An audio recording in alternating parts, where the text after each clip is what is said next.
नमस्कार दोस्तों अभी तक हमने प्रतिशत के 4 पार्ट कर लिए हैं। आज मैं आपको 5वां पार्ट समझाने जा रहा हूं। चलिए कंटिन्यू करते हैं।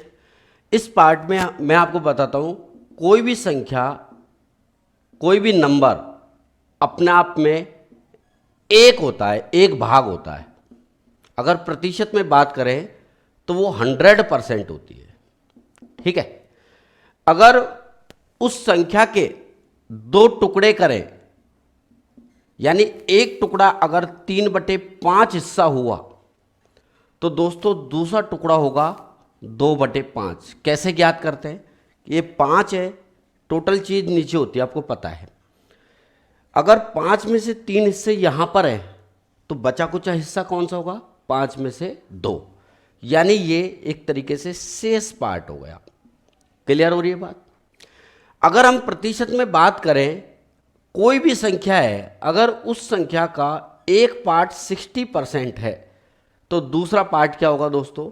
40% होगा, 40% होगा। बात समझ में आई? अगर मान लो मैंने कहा कि 1/2/11 है तो शेष भाग क्या होगा? तो तुरंत आप 11 में से इस 2 को घटा देना, कितना आएगा? 9/11। जैसे मैंने कहा कि एक 5/17 हिस्सा है, एक भाग, तो दूसरा हिस्सा या शेष भाग कितना होगा? इस 17 में से 5 कम करोगे तो 12/17। ठीक है, तो ये तो हो गई दोस्तों रेशनल फॉर्म में, यानी भिन्न फ्रैक्शन फॉर्म में। ये प्रतिशत फॉर्म में, जैसे 60-40, मान लो एक भाग 30% हुआ तो दूसरा भाग 70% हुआ, ये शेष पार्ट है या दूसरा भाग है। ठीक है, अगर मान लो एक 40% हुआ तो दूसरा 60%। बात समझ में आई? अगर कोई कहे कि सर एक पार्ट 12.5% हुआ तो दूसरा पार्ट, तो दोस्तों आपको मैंने बताया कि अगर इस तरीके से फ्रैक्शन, कंपाउंड फ्रैक्शन बोलते हैं इसको, ये आपके सामने आए तो सबसे पहले आप इसको भिन्न में कन्वर्ट करेंगे, बटे में लिखेंगे।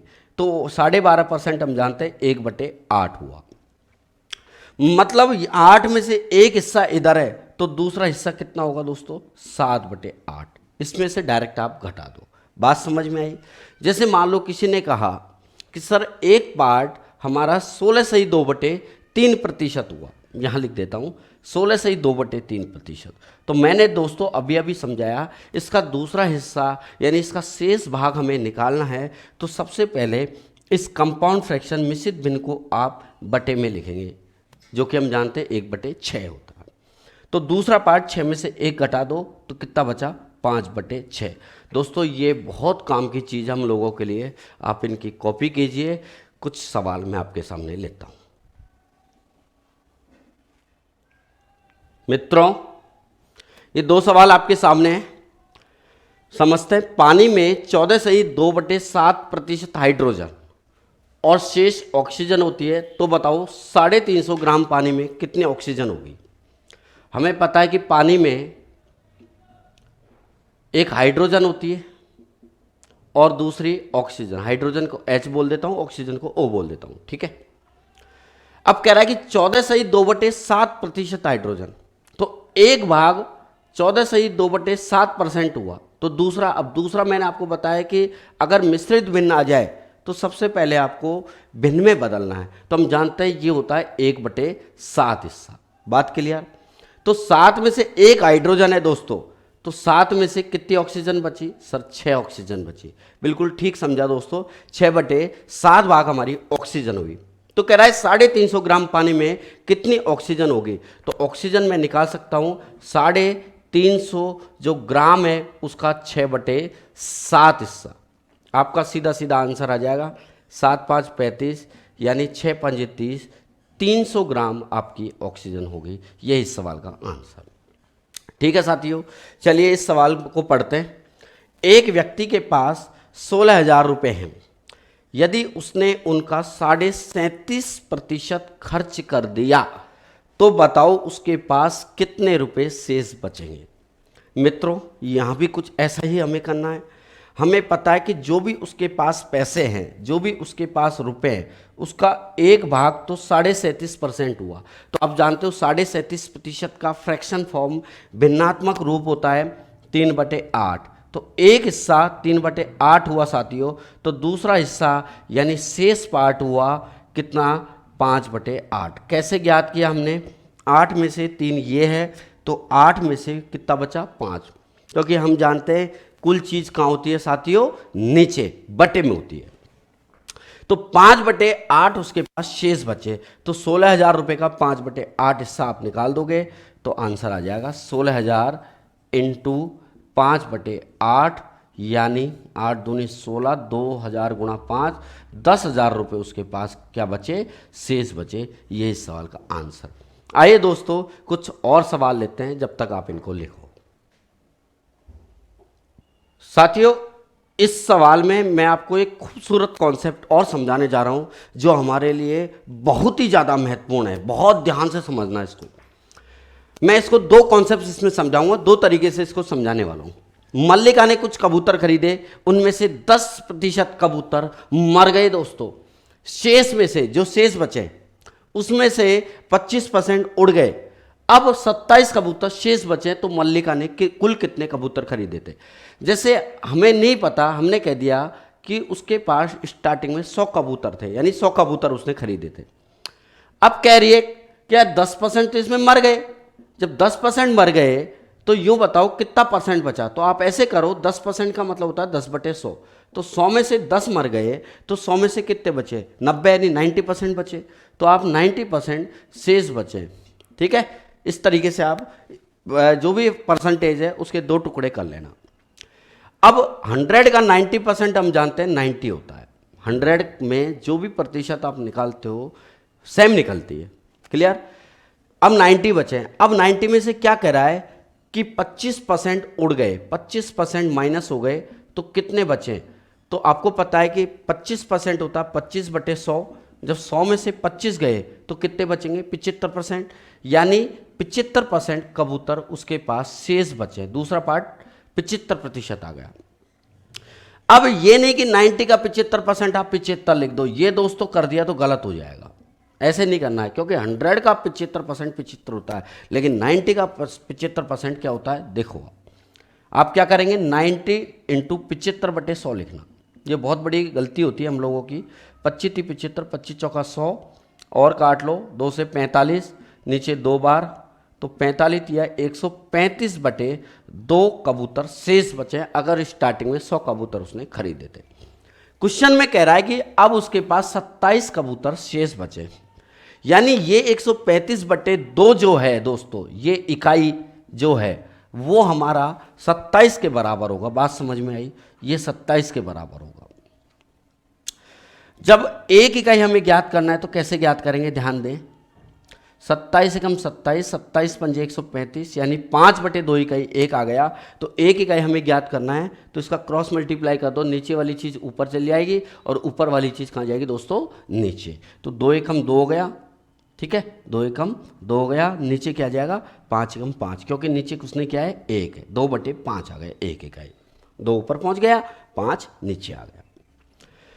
मल्लिका ने कुल कितने कबूतर खरीदे, आपको पता है कि 100 इकाई कबूतर इसने खरीदे हैं। तो एक इकाई 2/5, तो 100 इकाई आ जाएगा दोस्तों 100 गुणा 2/5। बात समझ में आ रही है, 100 गुणा 2/5 काट लो, 20 दूनी 40 कबूतर उसने खरीदे थे। यही इस सवाल का आंसर हो गया।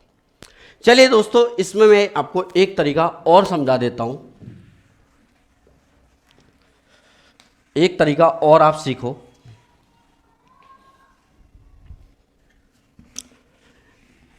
आप क्या करें, इसमें मल्लिका ने कुल कितने कबूतर खरीदे उसको आप x मान लें, तो उसने खरीदे x कबूतर।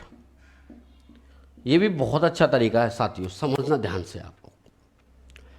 स्टार्टिंग में उसके पास x कबूतर थे। अब आपको एक तरीका बताता हूं, यहां पे आ रहा शेष। जब भी शेष शब्द आए, शेष में से इतने बचे, फिर शेष में से इतने बचे, फिर शेष में से इतने बचे, जो भी इस तरीके से लगातार शेष शेष शेष आए, तो आपको क्या करना, आपस में मल्टीप्लाई करना है। यानी ये क्रियाविधि दोस्तों लगातार हो रही है। और आपको पता है कि जब क्रियाविधि इस तरीके की लगातार होती है तो 2 परसेंटेज के बीच या 2 भिन्नों के बीच हमेशा मल्टीप्लाई निशान आता है। ठीक है, जैसे उसके पास x कबूतर थे, 10% मर गए, हर परसेंटेज को आप 10/100 बटे में 100 करके ही जरूर लिखना। तो 10/100 हो गया, तो 100 में से 10 गए तो 90%, यानी 90/100 इंटू शेष में से 25% उड़ गए, 25% उड़ गए। अब दोस्तों कई लोग क्या करते हैं, इस 90 में से 25 को घटा देते हैं, यहां लिख देते हैं 65। नहीं दोस्तों, आपको इससे लिंक नहीं कराना, अपना आप में जो परसेंटेज है बस उसी को ही भिन्न में लिखना और उसी में से ही सॉल्व करना। कहने का मतलब है 25% हम जानते हैं 25/100 होता है, तो 100 में से 25 गए तो कितना बचा, 75%, यानी ये 75/100 हो गया। मैं फिर से समझा देता हूँ कि 10% उड़ गए यानी -10 हो गए, तो -10 होने का मतलब 100 में से 10 गए तो 90/100। फिर जो बचा शेष, ठीक है, ये यहाँ का पार्ट शेष वाला हो गया। इस शेष में से 25% उड़ गए, तो 25% उड़ने का मतलब 100 में से 25 गए तो 75% बचे, 75/100। ये जो हैं वो 27 के बराबर हो। किसके बराबर होगा दोस्तों, 27 के बराबर। हम काट लेते हैं, 25 × 75, 25 चौका 100, 0 से 0 कट जाएगी। अब 9 × 27 सीधा सीधा कट जाएगा, 9 × 27 हो गया, देखो 27 कट गया एक बार। तो x का मान निकालेंगे तो 4 × 40 और 40 कहाँ पहुँच जाएगा, ऊपर। तो 10 चौका 40 से कम 40, तो 40 कबूतर उसने स्टार्टिंग में खरीदे थे। ठीक है, तो दोस्तों मैंने दोनों तरीके समझा दिए हैं, उम्मीद है आपके समझ में आई होगी। कुछ ऐसे ही और सवाल लेते हैं साथियों। तो दोस्तों तैयार है सभी? मैंने 2 सवाल लिखे हैं, ये इन दोनों में कुछ अंतर है, वो भी आपके समझ में आएगा। चलो इन दोनों सवालों को पहले पढ़ते हैं, क्या डिफरेंस है इन दोनों में। कोई व्यक्ति अपनी वार्षिक आय का 25% भाग किराए पर, 15% भाग बच्चों की शिक्षा पर और 45% भाग अन्य मदों पर खर्च करता है। वर्ष में 15,000 रुपये की बचत करता है, तो उसकी कुल आय कितनी होगी। बात समझ में आई? इसको पढ़ते हैं। कोई व्यक्ति अपनी आय का 14.2% भाग किराए पर, शेष का 40% भाग कपड़ों पर, शेष का 30% भाग बच्चों की शिक्षा पर खर्च करता है। इस प्रकार उसके पास 7200 रुपये शेष बचते हैं, तो उसकी कुल आय कितनी होगी। पहले तो ये समझो कि इन दोनों में अंतर क्या है। दोस्तों इस सवाल में सीधा सीधा खर्च करवा रहा है, 100 रुपये अगर उसके पास है तो सीधे 100 रुपये में से खर्च हो रहे हैं। लेकिन यहाँ ऐसा नहीं हो रहा, यहाँ 100 रुपये में से खर्च होने के बाद जो उसके पास बच रहा है उसमें से वो कपड़ों पर खर्च कर रहा है, जो बच रहा है उसमें से 30% बच्चों की शिक्षा पर खर्च कर रहा है। मतलब यहाँ शेष आ रहा है, और यहाँ दोस्तों शेष वाली ऐसी कोई बात नहीं। तो अगर शेष नहीं आए, डायरेक्टली इस तरीके से बात आए, तो क्या करते हैं हम इनको जोड़ देते हैं डायरेक्ट। 25% किराए पर, 15% बच्चों की शिक्षा पर, यानी 25% और 15% और 45%, यानी टोटल उसका खर्चा हो गया 85%। 40 और 45, 85% उसका खर्चा हो गया। यदि उसकी दोस्तों आय 100% है, आय 100% है और खर्चा उसका 85% है, तो दोस्तों मुझे बताओ बचत कितनी होगी। तो आप कहोगे सर 100 में से 85 गए तो 15% उसकी बचत हो जाएगी। ठीक है, और ये 15% 15,000 के बराबर हो जाएगा, क्योंकि हमें दे रखा है क्या कि 15,000 रुपये उसकी बचत है। क्लियर? तो 15% जब 15,000 होता है तो 1% कितना हो जाएगा, 1,000। कुल आय 100% है, तो 100 से आप मल्टीप्लाई कर दोगे तो कितना आ जाएगा, 1 लाख रुपए। 1 लाख रुपए उसकी आय हो गई। ये इस सवाल का आंसर। तो अगर शेष आए तो आपको क्या करना है, ध्यान से समझो। कोई व्यक्ति अपनी आय का 14.2/7%, हमें पता है 14.2/7% का मतलब होता है 1/7। यहां लिख देता हूं 1/7। शेष का, ठीक है, 40% कपड़ों पर, शेष का 30% बच्चों की शिक्षा पर खर्च करता है। तो कुल आय कितनी होगी, तो मैं इसमें x मान रहा हूं कुल आय। आप 100 मान के भी कर सकते हो, क्योंकि पिछले सवाल में मैंने आपको 2 तरीके बताए हैं, उन दोनों तरीकों से भी आप सवाल कर सकते हो। x मान के थोड़ा इजी होगा। कुल आय x हो गई। इस x में से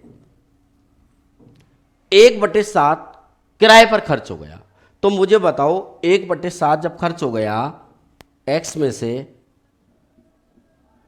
तो कितना बचा। तो आप कहोगे सर 7 में से 1 गया, तो हमारा बचा 6/7 हिस्सा। बात समझ में आई इनटू इनटू क्यों किया, मल्टीप्लाई क्यों किया है, क्योंकि सर शेष लिख रहा है और अभी आपने बताया था शेष से शेष आए तो आपको लगातार मल्टीप्लाई करना है। बात क्लियर हुई।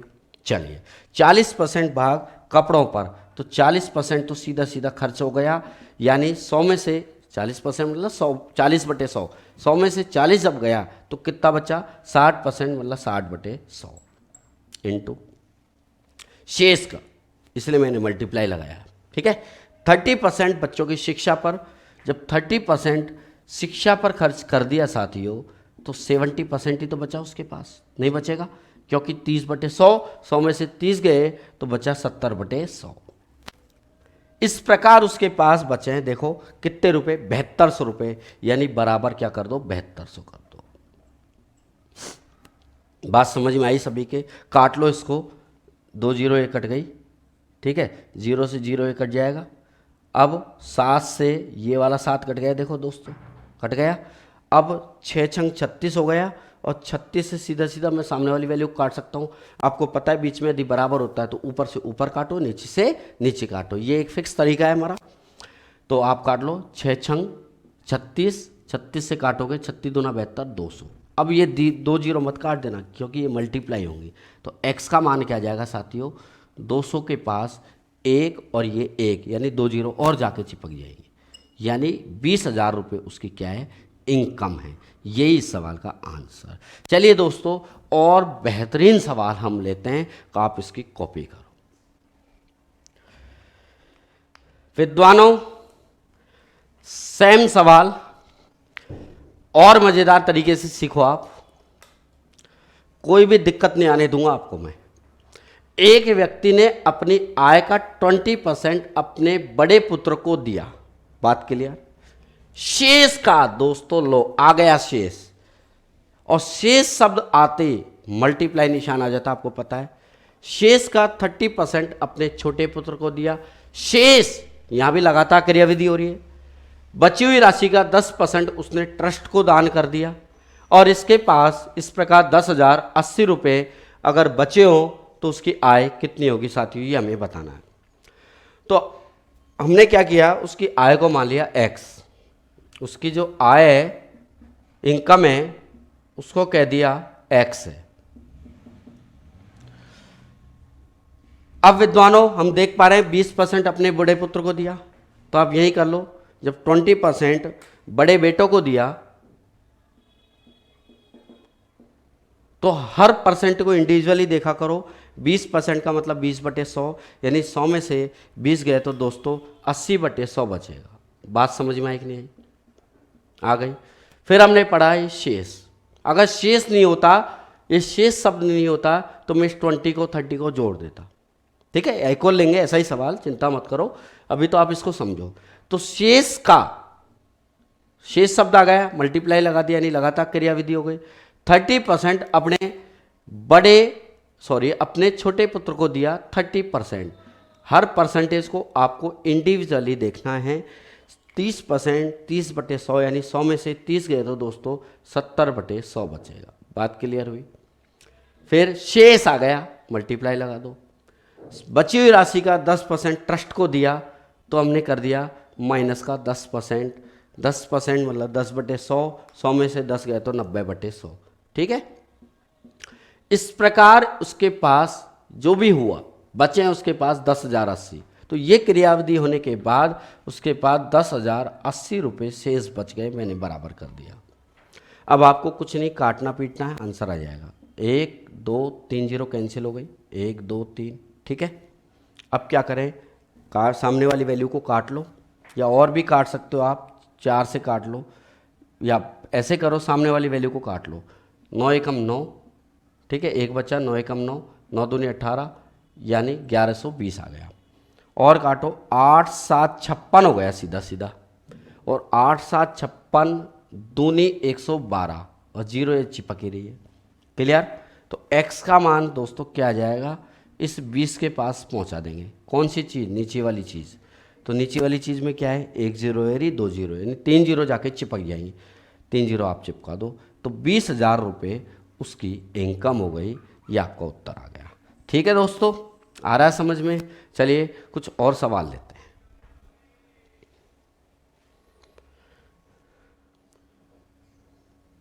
दोस्तों जितना मैंने पढ़ाया, कोई कन्फ्यूजन हो तो यहाँ ख़त्म करने वाला हूँ उसको। कोई व्यक्ति अपनी आय का 40% भोजन पर, 20% मकान किराए पर, आप देख पा रहे हैं यहाँ शेष नहीं है, यानी दोनों ऐड होंगे शेष का। तो ये चीज़ दूसरा पार्ट हो गया। शेष का 70% बच्चों की शिक्षा पर खर्च करता है, तो उसकी आय का कितना प्रतिशत शेष बचा। हमसे आंसर प्रतिशत में पूछा गया है, तो आप चाहो तो आय को x मान लो या आय को 100 मान लो। इसमें आय को 100 मानना ज़्यादा आसान रहेगा, क्योंकि प्रतिशत में आंसर पूछा गया है। तो आय हमने मान ली 100 थी उसकी, ठीक है। अब 40% और 20%, चूंकि यह शेष नहीं है, यहाँ लगातार क्रियाविधि नहीं है, यानी 40 और 20 यानी 60% उसने भोजन और मकान पर खर्च कर दिए, ठीक है। तो मैं डायरेक्ट लिख देता हूँ, भोजन पर कितने खर्च किए, भोजन पर और मकान पर, ये दोनों ऐड हो जाएंगे। क्यों? क्योंकि यहाँ शेष नहीं लग रहा, 60% डायरेक्ट। तो 60% यहाँ हो गए, तो कितने बचे दोस्तों? शेष बचा है 40 पार्ट, यानी 40% भाग। बात समझ में आई? अब ये जो शेष बचा है उसमें से कह रहा है इस शेष में से 70% बच्चों की शिक्षा पर खर्च करता है। इस 40 का दोस्तों जब 70% बच्चों की शिक्षा पर खर्च करता है, किस पे खर्च करता है? शिक्षा पर खर्च करता है। तो मुझे बताओ कितना परसेंट बचा? आप कहोगे सर 100 में से 70% गया तो 30% ही तो बचेगा। बिल्कुल ठीक समझा दोस्तों, 30% उसके पास शेष बचे। तो मैंने बताया ना आपको, किसी भी चीज़ के दो टुकड़े करने हैं तो एक 70% और दूसरा 30% हो जाएगा। बात समझ में आ गई? तो 40 का 30% निकालो, 40 गुणा 30/100 यानी 4 तिया 12, यानी कुल आय उसकी 100 थी और लास्ट में कितने शेष बचे हैं? 12, यानी 100 का 12% ही होता है। यही आपका आंसर। बात समझ में? मैं फिर से एक बार रिपीट करता हूँ, कुल आय 100 थी, चूंकि यह शेष नहीं लग रहा इसलिए मैंने डायरेक्ट जोड़ दिया। यहाँ भी नहीं होता तो मैं इसको भी जोड़ देता, ठीक है। फिलहाल 40 और 20 60 हो गया, 60 भोजन और मकान दोनों पे खर्च हो गए, तो 100 में से 60 गए तो बचा कितना? 40। इस 40 में से 70% शिक्षा पर। आप ऐसे भी कर सकते हो कि 40 का 70% होता है 40 गुणा 70/100, 28। जब 40 में से 28 खर्च हो गए तो कितने बचे? 12 तो बचे, तो 12% ही आपका आंसर, ठीक है। या ऐसे 40 का 70% शिक्षा पर, तो 30% बचा शेष, और 40 का 30% 4 तिया 12% आपका आंसर आ गया, ठीक है। जैसे आपको लगे वैसे कर सकते हो, या आप एक बढ़िया तरीका ये वाला भी यूज कर सकते हो। उसके पास 100 थी, उसमें से 40 और 20 यानी 60% भोजन मकान पे खर्च किए, तो मुझे बताओ शेष कितना बचेगा? तो आप कहोगे सर 100 में से 60 गए तो 40% बचा, 40/100, ठीक है। 40% बचा, 40/100 हो गया। शेष का शेष आ गया इसलिए मैंने मल्टीप्लाई लगा दिया, इन दोनों को मैंने ऐड किया। ये 40 ये वाला नहीं है, 40 और 20 60 जब चले गए भोजन मकान पर तो 40% ही तो बचेंगे दोस्तों। बात समझ में आई? ठीक है। शेष का 70%, जब 70% सीधा सीधा माइनस हो गया तो कितना बचेगा? 30%। तो 30/100 कर दो, 2 0 2 0, 4 0 कट गए, 1 2 3 4, कितना बचा? 4 तिया 12, और 100 का 12 कितना होता है? 12%। ये आपका आंसर आ गया, ठीक है। तो दोनों तरीके मैंने बता दिया आपको, ये वाला तरीका और दूसरा तरीका, जैसे आपको उचित लगे वैसे कर सकते हैं। इनकी जरा आप कॉपी कीजिए। भैया सवाल बहुत आसान है भी। किसी शहर में स्थित सार्वजनिक क्षेत्र के सभी शाखाओं में कार्यरत कर्मचारी में 60% महिलाएं हैं। उनमें से 25% मैट्रिक और शेष स्नातक हैं। मैट्रिक मतलब 10वीं पास, मैट्रिक और शेष स्नातक हैं, एवं पुरुष कर्मचारियों का 80% स्नातक एवं शेष मैट्रिक है। यदि पुरुष कर्मचारियों की संख्या 600 है तो बताओ कुल स्नातक कर्मचारी कितने होंगे? हमसे दोस्तों पूछा गया है स्नातक कर्मचारी, यानी हमारा टारगेट स्नातक है, ग्रेजुएट है, तो मैट्रिक को हटाना है, स्नातक को लाना है। क्लियर? जैसे मान लो 30% मैट्रिक है तो दूसरा पार्ट कितना होगा? 70% स्नातक हो जाएगा, है ना। चलिए, तो कह रहा है कि 60% महिलाएं हैं। तो दोस्तों अगर महिला मतलब फीमेल 60% हुई तो मुझे बताओ मेल कितने होंगे, पुरुष कितने होंगे? तो आप कहोगे सर बच्चे कुछ 40 मेल होंगे। ये भी बात समझ में आ रही है हमारी।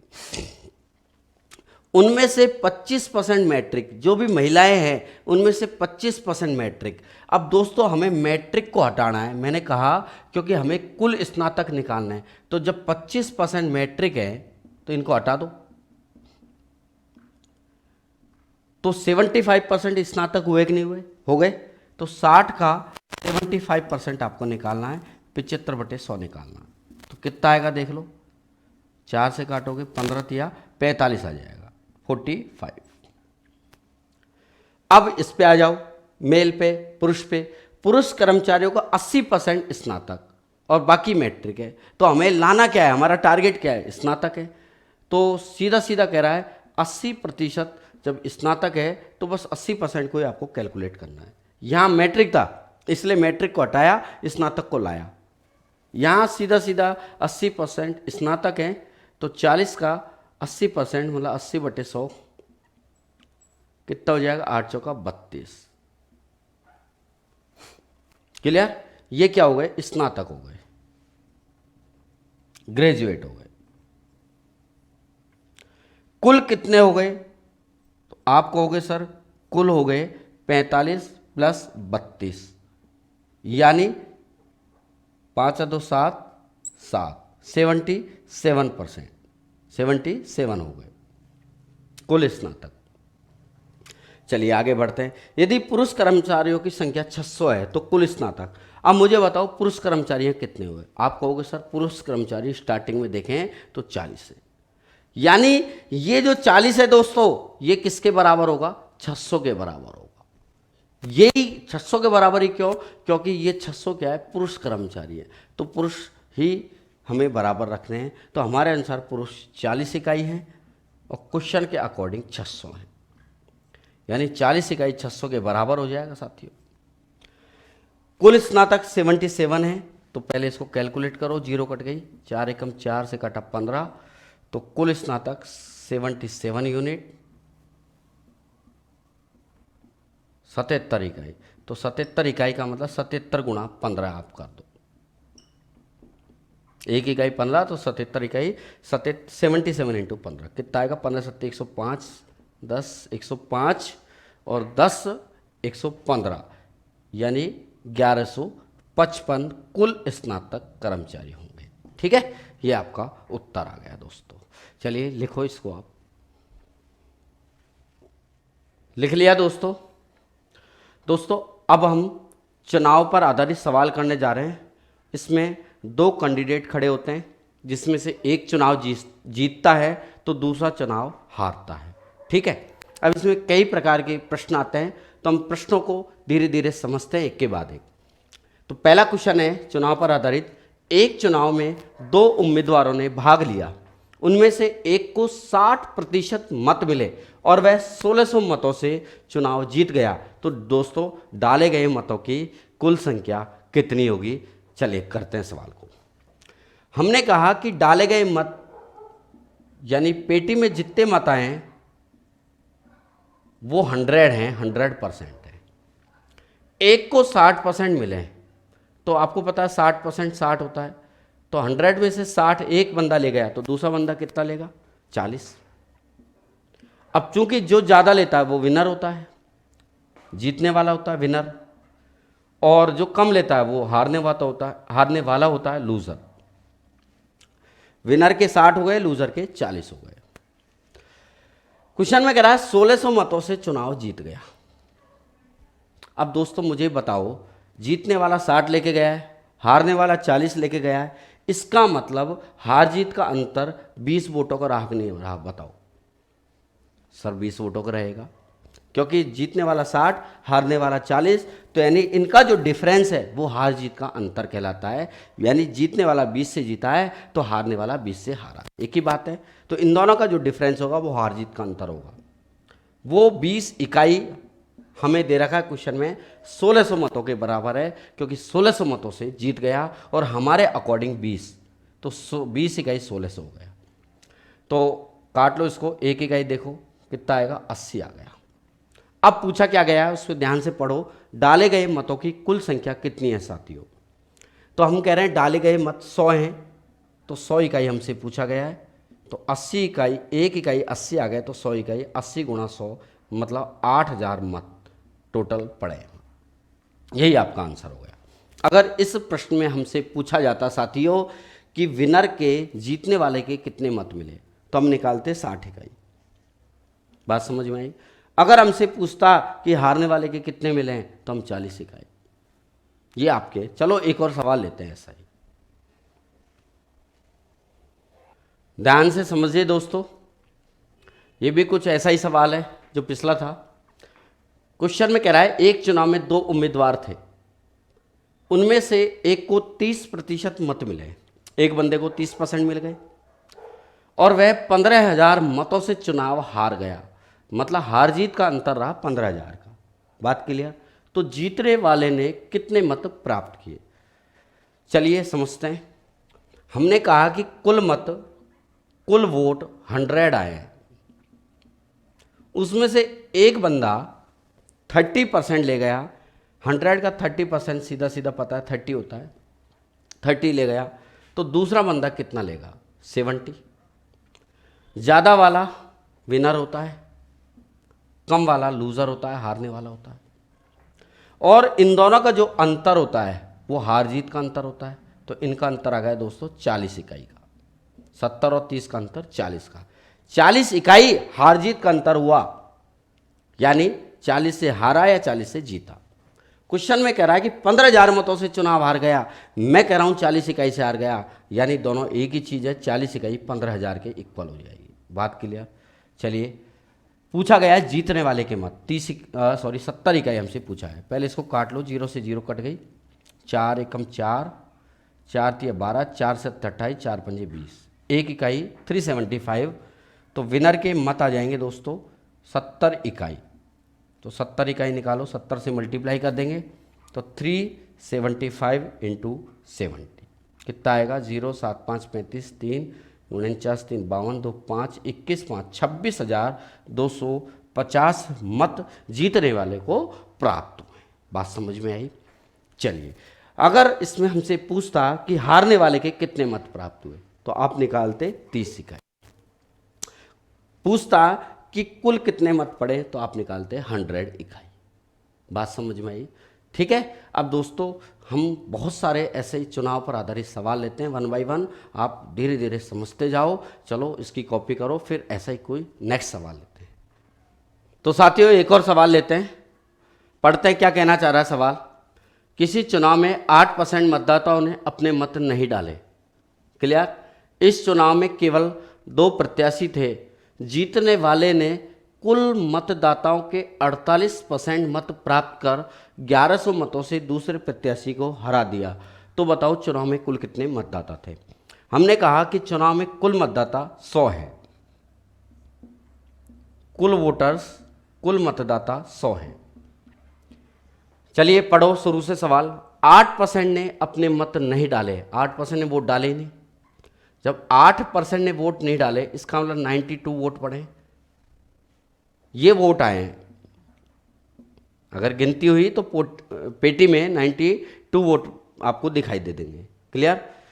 फिर क्या कह रहा है, जीतने वाले ने, विनर ने कुल मतदाताओं के 48% मत प्राप्त किए। ध्यान दीजिए दोस्तों, मैं दोबारा समझाता हूं। जीतने वाले ने कुल मतदाताओं के 48%। अब 48% 100 का निकालना है, 92 का निकालना है, ये हमें समझना है दोस्तों। क्वेश्चन में कह रहा है कुल मतदाताओं के, इसलिए कुल मतदाता हमें पता 100 है, तो 100 के 48% निकालने हैं। तो 100 का 48% कितना होता है, 48 ही होता है। तो कुल वोट इतने आए पेटी में 92, और विनर के, जीतने वाले के 48 मत प्राप्त हुए। अब यूं मत कह देना कि 52 सर 48 अगर जीतने वाले को हुए तो 52 हारने वाले को प्राप्त हुए। भाई ऐसा संभव है क्या कि जीतने वाले को 48 और हारने वाले को 52? संभव नहीं है ना।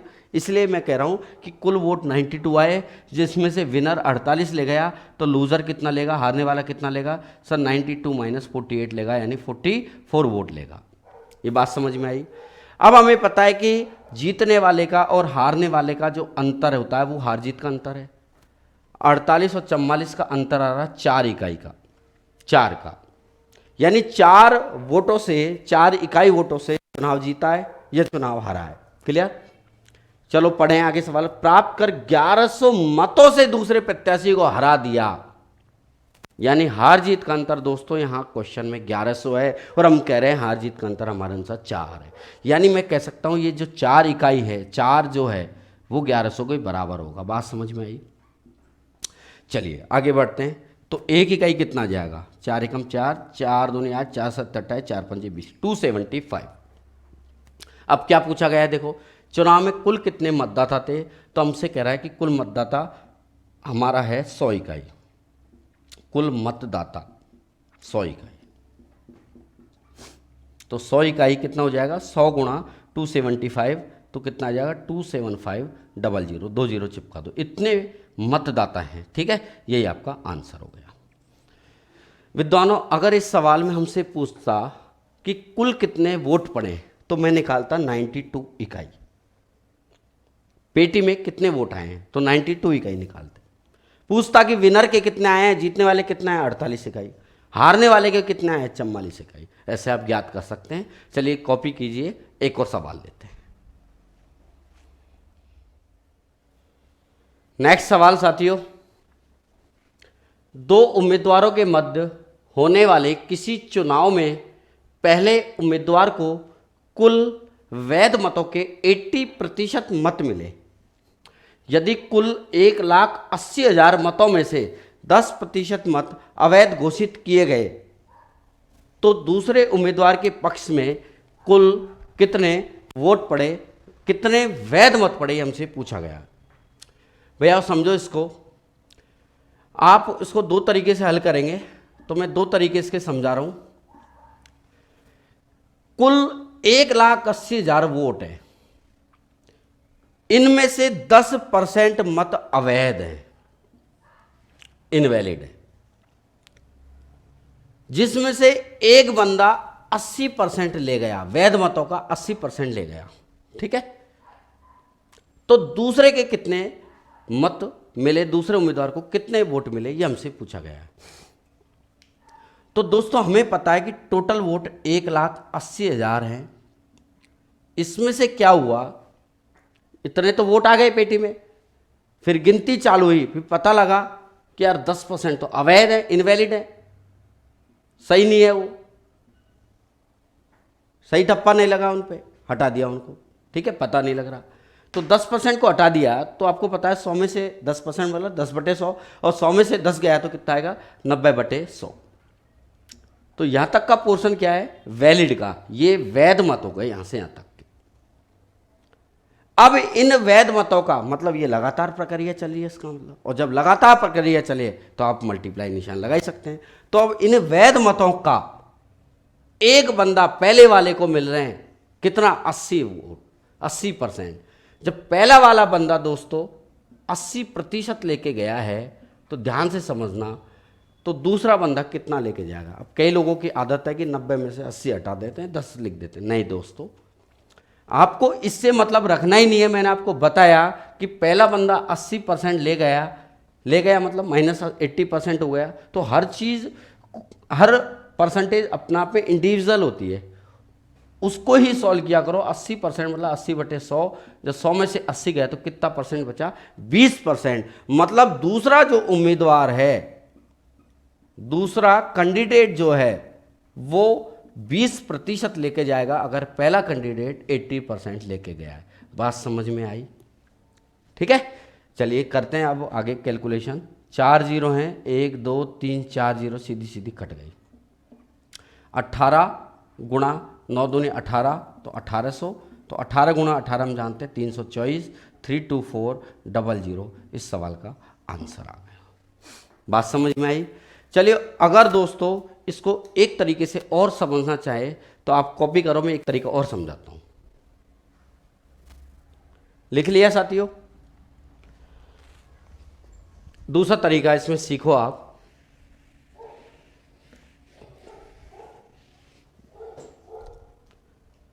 हाँ, हमने कहा कि कुल 1,80,000 वोट हैं, इसमें से 10% अवैध हो गए, हटा दो सीधा सीधा, ये तो हो गए अवैध। अवैध से मतलब ही नहीं, इनवैलिड से मतलब ही नहीं है। हमें पता है कि 90% फिर वैध होंगे। ठीक है, जब 10% अवैध हैं तो बच्चे कितने, 90% वो वैध मत होंगे। तो 90% हमें निकालना है 1,80,000 का। तो 1,80,000 गुणा 90/100 आप कर लो। 2 0 1 कट गई, 0 3 0 9 8 72 2 7 9 और 7 कितना हो जाएगा दोस्तों, 16। 1,62,000 वैध मत हो गए। अब इनका पहला उम्मीदवार, अब इन वोटों का फर्स्ट वाला जब 80% लेके गया है सॉरी, तो दूसरा वाला दोस्तों कितना लेके जाएगा, सेकंड वाला, वो 20% लेके जाएगा। तो 1,62,000 का हम 20% निकालते हैं, तो 1,62,000 गुणा 20/100, तो 2 0 1 कट गई, तो कितना आएगा, 2 दूनी 4 6 दूनी 12 और 2 एकम 2 और 1 3, यानी वही, ठीक है, और 2 0 और चिपका दो। ये 32,400 मत क्या हो जाएंगे, वैलिड मत हो जाएंगे, किसके, दूसरे उम्मीदवार के। तो आपको पता है कि फर्स्ट वाला तरीका थोड़ा सा इजी रहा, और भी इस पे बहुत अच्छे अच्छे सवाल लेते हैं दोस्तों। आगे आगे देखते जाओ कितने ज़बरदस्त वाले आप सवाल इस तरीके से करने वाले हैं। चलो कॉपी करो इसकी। साथियों, बहुत बढ़िया सवाल है ये भी। एक चुनाव क्षेत्र विशेष में 75% मतदाताओं ने अपने मत दिए, ठीक है, मत पड़े 75%,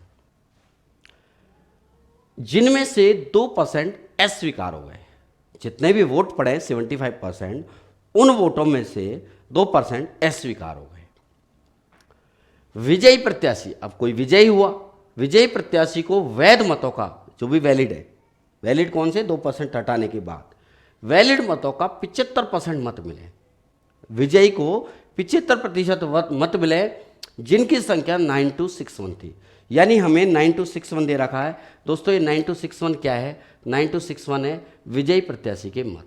उसको कितने वोट मिले, वैध का 75%। पहले आप क्वेश्चन की लैंग्वेज पे ध्यान दिया करो, इसमें पूरा खेल लैंग्वेज का ही है। मैं आपको लैंग्वेज समझाऊंगा, बाकी देखो आपको पता है कि टेक्निक तो बहुत सिंपल सी है, कुछ भी नहीं करना इस सवाल में ज़्यादा, बस लैंग्वेज को ज़्यादा से ज़्यादा समझना है। तो चुनाव क्षेत्र विशेष में मतदाताओं की कुल संख्या कितनी थी। पिछले सवाल में हमें कुल मतदाता दे रखे थे, इसमें मतदाता पूछे गए हैं, तो हमने कह दिया मतदाता, कुल मतदाता हमारे एक्स है। इसमें एक्स वाला तरीका भी बहुत ईजी है, 100 मान के आप कर ही सकते हो। कुल मतदाता दोस्तों एक्स हैं, इसमें 75% ने मत दिए हैं।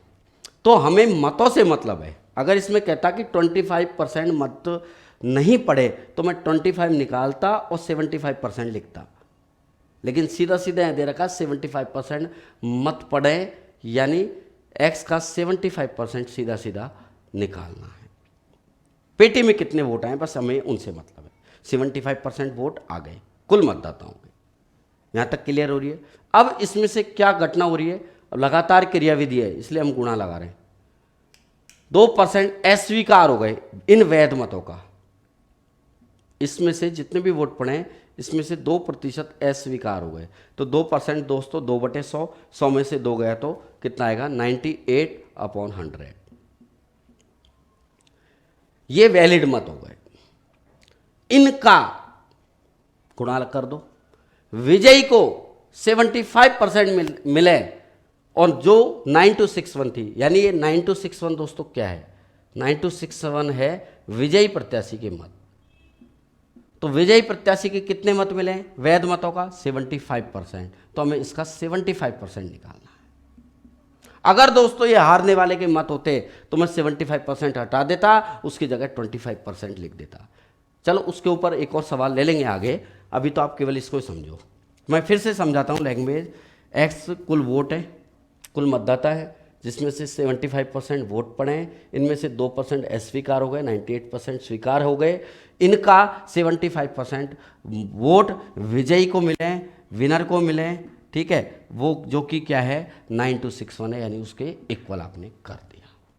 अब आप इसको काटना है तो काट लेते हैं। चलो 25 × 75, 25 चौका 100, ये भी 25 × 75 चौका 100, इसको भी काट लो, 2 से काट लो, 2 दूनी 4,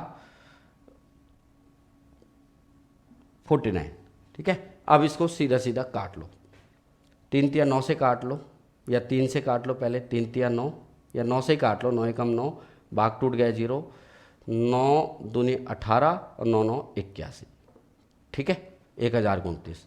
अब गुणनचास से आप काट लो, या 7 का पाड़ा बोल के काट लो, 7 7 49, 7 एकम 7, 7 चौका 28, कितने बच्चे 7 7 49, फिर 7 से काट लो, 7 दूनी 14, 7 एकम 7, तो x का मान आ जाएगा साथियों 4 दूनी 8, इधर क्रॉस मल्टीप्लाई हो जाएगा, तो 8 जैसे ही क्रॉस मल्टीप्लाई होगा 21 से, तो 8 एकम 8 दूनी 16, 168 आ गया, और ये 2 जीरो और है वो भी जाके चिपक जाएंगे, तो 16,800 कुल मतदाता थे उस चुनाव क्षेत्र विशेष में। यही आपके आंसर हो गया, ठीक है।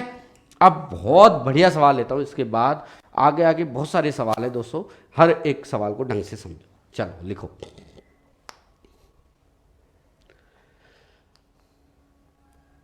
तो दोस्तों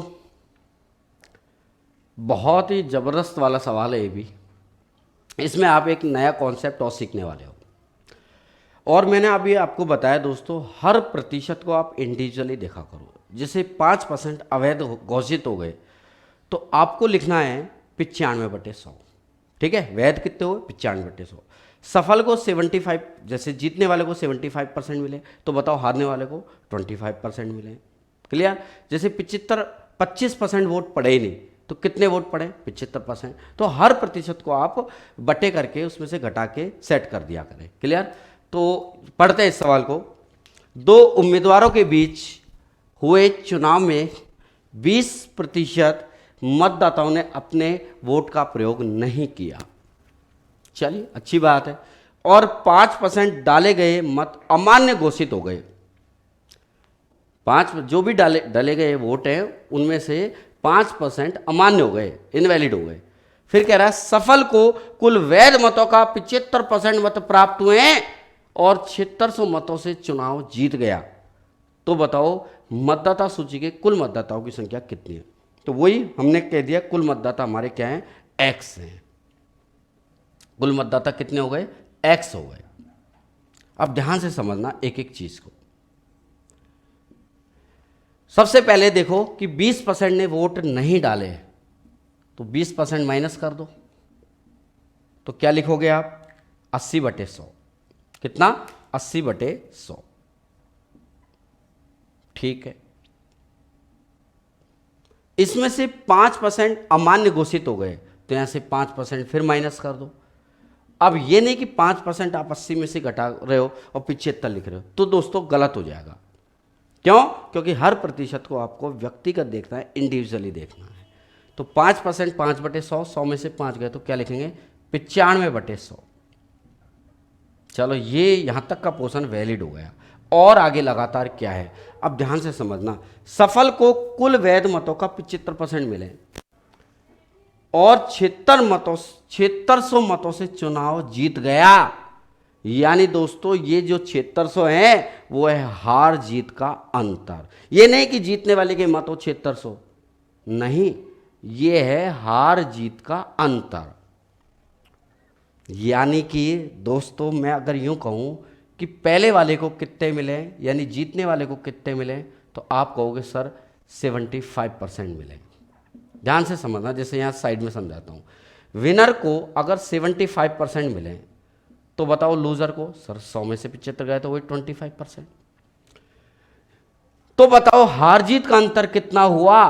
तो दोस्तों हार जीत का अंतर 50% हुआ कि नहीं हुआ, ये बताओ। ये है क्या, हार जीत का अंतर। पूरा ही लिख देता हूं, हार जीत का अंतर कितना 50%। तो यही कहा गया है कि 7600 मतों से जीत गया, यानी मुझे यहाँ पे 75% नहीं, मुझे यहाँ लिखना है दोस्तों 50%। बात क्लियर हुई? दिक्कत आ रही है तो ऐसा ही एक और सवाल मैं आगे लूँगा, आप पहले इसको समझ लो। तो मैं यहाँ 50% लिख रहा हूँ। कई लोग सोच रहे हैं कि सर 75% क्यों नहीं लिखा? दोस्तों मैं 75% तब लिखता जब कहता कि 7600 मत जीतने वाले ने प्राप्त किए। हमसे ये कह रहा है कि 7600 मत से जीत हासिल की, यानी 7600 हार जीत का अंतर रहा। आई बात समझ में? तो मैंने क्या किया, 75% अलग से विनर का लिखा, तो लूजर का 25%, इन दोनों का जो 50% है हार जीत का, वो मुझे यहाँ लिखना है। तो ये टोटल कितना हुआ है, 7600 के बराबर। आज बात आई समझ में?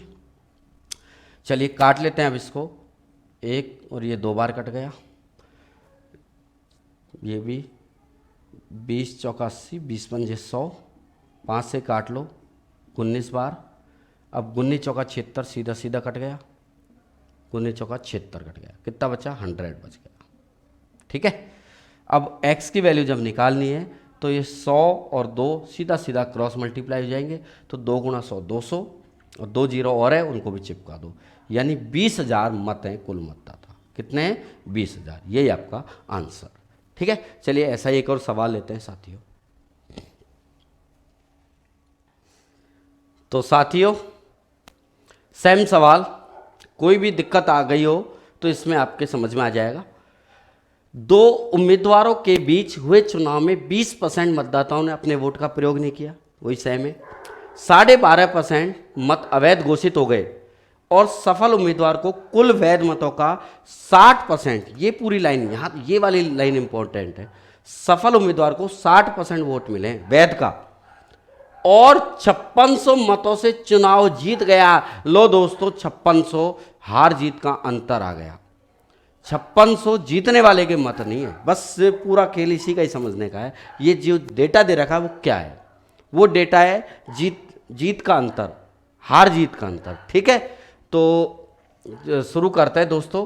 कुल मतदाता हमने वही x कह दिया, x है, इसमें से 20% ने वोट डाले ही नहीं, तो सीधा सीधा माइनस कर दो 20%, तो माइनस 20%, यानी 80/100 हो जाएगा, या आप पहले बटे बना लो 1/5, यानी वही 4/5 आ जाएगा, इंटू 12.5%। तो 12.5% आप जब भी इस तरीके से मिश्रित भिन्न आए तो आप उसको बटे में कन्वर्ट कर लिया करो। 12.5% का मतलब होता है दोस्तों 1/8, यानी 1/8 माइनस हो गया। तो मुझे बताओ 8 में से 1 गया तो कितना बचा, 7/8। ये मत वैध हो गए, 1/8 अवैध हो गए, तो वैध मत हो गए 7/8। तो ये वाला पोर्शन वैध मतों का है, वैलिड मतों का है। अब बात आती है समझने की, सफल उम्मीदवार को कुल वैध मतों का 60%। अब कई लोग क्या करते हैं, इंटू 60% करके 5600 लिख देते हैं, बस ये कर दिया। और फिर अगर ऐसा कर दिया दोस्तों, आपका बिल्कुल गलत हो जाएगा। वो आपको यही चीज़ मैं समझाने जा रहा हूँ बार बार कि ये 5600 क्या है। दोस्तों फिर से आप देखो यहाँ पर कि जीतने वाले को कितने मिले हैं, 60%। तो मुझे बताओ हारने वाले को कितने मिलेंगे, 40% मिलेंगे। तो बताओ हार जीत का अंतर कितना रहा दोस्तों, वो रहेगा 20%, और वो दे रखा है आपको 5600, यानी ये वैध मत हैं यहाँ तक के, इनका 20% आप जैसे ही निकालेंगे वो आ जाएगा हार जीत का अंतर, मतलब 5600 के बराबर। ये बहुत ही प्यारा तरीका है साथियों, बहुत अच्छा तरीका है, बार बार प्रैक्टिस करो इसकी। 20 चौका 80, 20 पंजे 100, और काट लो 20 से कम 20, 20 पंजे 100 हो गया, काट लो 7 चौका 28, दूना 56। ठीक है, जैसे आपको लगे वैसे काट लो। ठीक है, यहाँ तक कोई दिक्कत नहीं। अब क्रॉस मल्टीप्लाई कर देंगे तो x का मान आ जाएगा 8 5 40 पंजे 200, और 200 गुणा 200 कितना आ जाएगा, 40,000 आ जाएगा। जी हाँ, 40,000 वोट कुल मतदाता हैं। ठीक है, क्या है, कुल मतदाता 40,000, ये आपका आंसर आ गया। चलो कुछ ऐसे ही डिफरेंट हम सवाल लेते हैं चुनाव पर आधारित।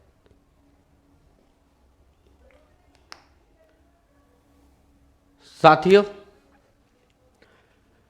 इस सवाल में काफ़ी सारी चीज़ें आपको सीखनी है और मैं इस सवाल को दो तरीक़ों से समझाऊंगा। पहला तरीका आपको कॉन्सेप्ट समझ में आएगा फर्स्ट तरीके में कि क्या कहना चाह रहा है। किसी मतदान में मतदाता सूची के 10% मतदाताओं ने अपना मत नहीं डाला और 60 मत अवैध घोषित हो गए। अब दोस्तों इस सवाल में क्या है, ये जो 60 वोट है ना, ये संख्या है, प्रतिशत नहीं है। अगर प्रतिशत होता तो फिर तो पिछले सवालों की तरह आराम से हल हो जाता, लेकिन दोस्तों ये 60 वोट एक संख्या दे रखी है, केवल 60 माइनस होंगे। उसमें दो उम्मीदवार थे, विजेता को मतदाता सूची के कुल मतदाताओं के मतदाता सूची के कुल मतदाता, अगर मतदाता सूची में 100 वोट हैं तो 100 का 47% है, ठीक है, वैध मतों का नहीं, कुल मतदाता जितने भी मतदाता हैं स्टार्टिंग में जितने भी थे उनका 47% वोट प्राप्त हुए और उसने दूसरे उम्मीदवार से 308 मत अधिक प्राप्त हुए, मतलब 308 मतों की हार जीत का अंतर रहा, यूँ कह सकते हैं। तो मतदाता सूची के कुल मतदाताओं की संख्या कितनी है, चलो इसका एक्स के माध्यम से समझते हैं, नहीं इसका कॉन्सेप्ट समझते हैं पहले। सॉल्यूशन, हमने कहा कि कुल मतदाता एक्स है, मेरे हिसाब से इसमें आप 100x मान लो, क्योंकि 100 का परसेंट निकालना थोड़ा आसान होता है। तो कह रहा है कि 10% ने अपना वोट नहीं डाला, तो 10% घटा दो, तो 100 का 10% 10 होता है, तो 100 में से 10 गए तो 90x ये मत पड़े। इसमें से 60 मत अवैध घोषित हो गए, यानी -60 कर दो इसमें से, तो ये जो वोट है वो क्या है दोस्तों, वैध मत है। बात समझ में आई? कितने हैं वैध मत? 90x - 60 लिख ही दो आप। ये 60 अवैध हो गए तो वैध हो गए आपके, वैलिड हो गए 90x - 60। बात समझ में आई? अब क्या कह रहा है, केवल दो उम्मीदवार थे, विजेता को मतदाता सूची के कुल मतदाताओं के 47% वोट प्राप्त हुए। तो मैं यहां से अगर बात करूं, ये 47% किसका निकालना है, पहले तो ये देखो दोस्तों, 47% निकालना है कुल मतदाताओं का, वैध मतों का नहीं। अगर यहां लिखा होता वैध मतों का तो मैं फिर इसका 47% निकालता, लेकिन कह रहा है क्वेश्चन में कि कुल मतदाताओं का 47% है, तो 100x का 47% आप निकालो, तो ये विनर के मत हो जाएंगे।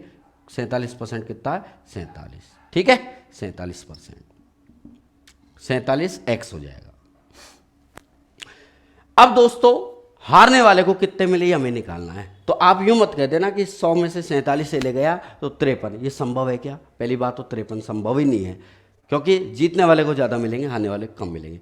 तो फिर हारने वाले को कितने मिलेंगे दोस्तों? पेटी में 90x - 60 वोट हैं, इस पेटी में से 47x वोट तो विनर ले गया, तो लूज़र कितना लेगा? सर लूज़र 90x - 60 और 47x का डिफरेंस लेगा। बिल्कुल सही समझा दोस्तों, इसमें से ये हटा दो, तो 90 में से 47 गया तो कितना आएगा?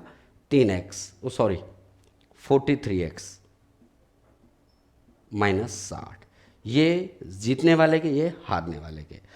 अब दोस्तों मैं ये 308 किसके बराबर रखूं? 47x के? नहीं, इसके नहीं, इन दोनों के अंतर के बराबर है दोस्तों 308। क्यों? क्योंकि 308 मत अधिक प्राप्त हुए, अधिक प्राप्त होने का मतलब ये रहा 308 हार जीत का अंतर। बहुत सिस्टमेटिक ढंग से मैं समझा रहा हूं दोस्तों। तो अंतर कितने वोटों का रहा हार जीत का, तो आप इन दोनों को माइनस कर दो, ज़्यादा में से कम को घटाओ। अब यहाँ घटाना भी थोड़ा सा ध्यान से घटाना, 47x में से 43x - 60 को घटाएंगे। अब जब घटाएंगे तो आपको पता है कि साइन चेंज होते हैं, ये माइनस का हो जाएगा प्लस का, और माइनस का क्या हो जाएगा? प्लस का। इसको ध्यान से देखना, कहीं आप कर दो कि घटाएंगे तो 4x - 60, ये कर दो, सर घटा तो दिया 4x - 60, नहीं दोस्तों ये भी चीज़ गलत है, ये भी चीज़ समझने की है। 4x + 60 हो गए, यहाँ ध्यान दो, 47 में से 43 गए तो 4x, और ये माइनस का प्लस बन गया घटाने पर +60, ये रहा हार जीत का अंतर। अब वो आपको दे रखा 308। मैं एक बहुत बढ़िया तरीका और बताऊंगा, इतना कुछ करने की जरूरत नहीं पड़ेगी आपको, ठीक है? आप तो इसको समझो, इसमें क्या है कॉन्सेप्ट समझ में आएगा। तो 4x हो गया दोस्तों, 308 में से 60 उधर जाके क्या होगा? माइनस हो जाएगा, तो माइनस कर दो, कितना बचेगा? 240 और 8 248 बचेगा, 4 से काट लो तो x आ जाएगा 4 × 6 = 24, 4 दूनी 8, x आ गया 62। हमें निकालना है कुल मतदाता 100x है, तो 100 से और मल्टीप्लाई कर दो। कुल मतदाता हमारे 100x हैं, तो 100x कितना हो जाएगा 6200। ये आंसर आपका आ चुका है दोस्तों। चलिए कॉपी कीजिए, मैं इसकी एक ट्रिक्स और समझा रहा हूँ। चलिए ट्रिक्स समझते हैं इसकी। किसी मतदान में मतदाता सूची के 10% मतदाताओं ने अपना वोट नहीं डाला, 60 मत अवैध घोषित किए गए। चूंकि ये 60 जो दोस्तों ये संख्या दे रखी है, बस सबसे बड़ा खतरा यही है 60 वोट। 2 उम्मीदवार थे, विजयी को इतने 47% वोट मिले। तो आप सबसे पहले ऐसे करो कि 100 वोट हैं मतदाता सूची में, 100 वोट है, इसमें से 10% तो डाले ही नहीं, सीधा सीधा 10 माइनस हो गया। ठीक है, 10% तो सीधा सीधा गायब हो गया। कितना बचा? 90% बचा, 90 बचा, जिसमें से कह रहा है कि विनर को कुल मतदाता सूची के वोटों के 47% वोट मिले, तो 100 का 47% 47 हो गया। ये भी हम समझ पा रहे हैं। अब दोस्तों एक काम करो, आप इन दोनों का ही डिफरेंस निकालो। आप इस 60 वोट को छोड़ो, अभी जितने भी संख्या दे रखी है, 60 मत अवैध घोषित हुए, 100 मत अवैध घोषित हुए, उस संख्या को छोड़ो, अभी उस पर ध्यान मत दो। आप तो नॉर्मल तरीके से करो कि इतने वैलिड मत हुए या इतने वोट पड़े, ठीक है, जिसमें से विनर 47 ले गया। जैसे आपने पहले भी आपने ऐसा सवाल किया है, तो हारने वाला कितना ले गया? 90 में 47 गए तो 43 वोट। डायरेक्ट कर दो उसको, ठीक है, 90 में से 47 गए तो 43 वोट हारने वाला ले गया। ये भी हमारे समझ में आ रही है। अब दोस्तों हार जीत का अंतर कितने रहा? तो आप कहोगे सर हार जीत का अंतर 4 इकाई का रहा। अब 4 इकाई किसके बराबर करना है? 308 के या 60 के? नहीं दोस्तों, आप इसको समझो। जब भी आपको यूं कहे कि 308 वोटों से अधिक प्राप्त हुए और क्वेश्चन में ये लैंग्वेज आए कि 60 वोट अवैध घोषित किए गए या जितने भी वोट अवैध घोषित किए गए, उसको आप निकाल दो। 308 मत अधिक प्राप्त हुए, जिसमें से 60 वोट अवैध है, यानी 60 को सीधा सीधा माइनस कर दो। तो जैसे 60 को माइनस करोगे कितना आएगा? वही 248। ठीक है, तो ऐसे प्रश्नों में जितने भी अवैध आपको वोट दे रखे होते हैं, वो जितने मतों से चुनाव जीतता है उसमें से आप माइनस कर दिया करो। चलिए एक सवाल और लेंगे ऐसा ही। मैं भी जब तक पीछा नहीं छोड़ूंगा आपका, जब तक आपके ढंग से समझ में ना आ जाए, क्योंकि मैं हर एक महत्वपूर्ण सवाल, हर सवाल को महत्वपूर्ण समझता हूँ। मुझे पता है कि ऐसे सवाल एग्जाम में भरपूर मात्रा में आते हैं और आपके अच्छे ढंग से समझ में आएगा तो आप आराम से एग्जाम में उसको फास्ट तरीके से भी कर पाओगे। तो 1 इकाई दोस्तों कितना जाएगा? 4 6 की 24, 4 दूनी 8, तो 100 इकाई कितना हो जाएगा? 6200।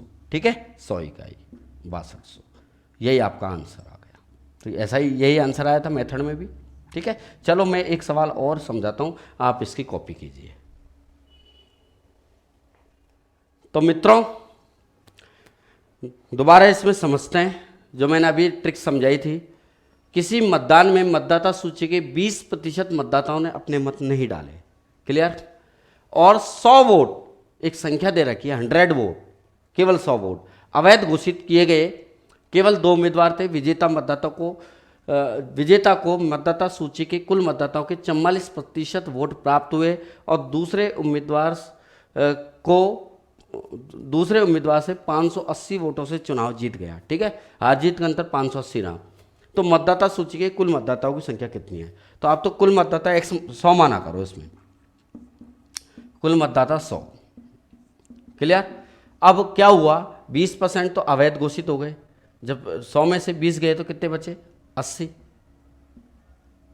तो ये वैध मत आ गए 80। अब क्या कह रहा है कि विजेता को मतदाता सूची के कुल मतदाताओं के 44%, यानी मतदाता सूची में 100 वोट हैं, तो जीतने वाले को, विनर को सीधा सीधा 100 का 44% वोट प्राप्त हुए। तो 100 का 44% कितना होता है? 44। तो हारने वाले को कितने मिले? तो उसको हारने वाले को निकालेंगे हम। जितने भी 44 विनर को प्राप्त हुए और जितने भी पेटी में वैध मत हैं 80, इन दोनों का डिफरेंस। तो 80 और 44 का डिफरेंस लूजर के हो जाएंगे, यानी कितने 36 वोट प्राप्त हुए।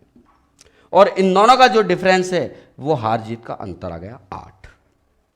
अब ये 8 को दोस्तों किसके बराबर रखना है, आपको अच्छी तरह पता है कि 580 वोटों से जब चुनाव जीता है, जिसमें से 100 वोट अवैध हैं, यानी 480 वोटों से जीता, यूं कह सकते हैं। ठीक है, तो जितने अवैध है उनको आप निकाल दो, उनसे मतलब ही नहीं है। तो 8 इकाई आ जाएगा साथियों 480, 1 इकाई 8 48 60, तो 100 इकाई कितना आ जाएगा, 100 गुणा 60 6000 मत, 6000 वोट मतदाता सूची में, यही आपका आंसर हो गया। तो ऐसे दोस्तों हम चुनाव वाले और काफ़ी तरीके के हमने आज सवाल सीखे। तो मैं ये समझता हूँ कि जितना मैंने पढ़ाया हर प्रश्न आपके समझ में आया होगा, और बहुत ही शानदार तरीके से मैंने ये आपके सामने प्रस्तुत किया है ये चैप्टर। उम्मीद है कि आपको बहुत आनंद आया होगा। ठीक है, तो दोस्तों आज मैं इतना ही कराता हूँ, आगे मैं कुछ अगले पार्ट में कुछ नया लाऊंगा। थैंक यू दोस्तों।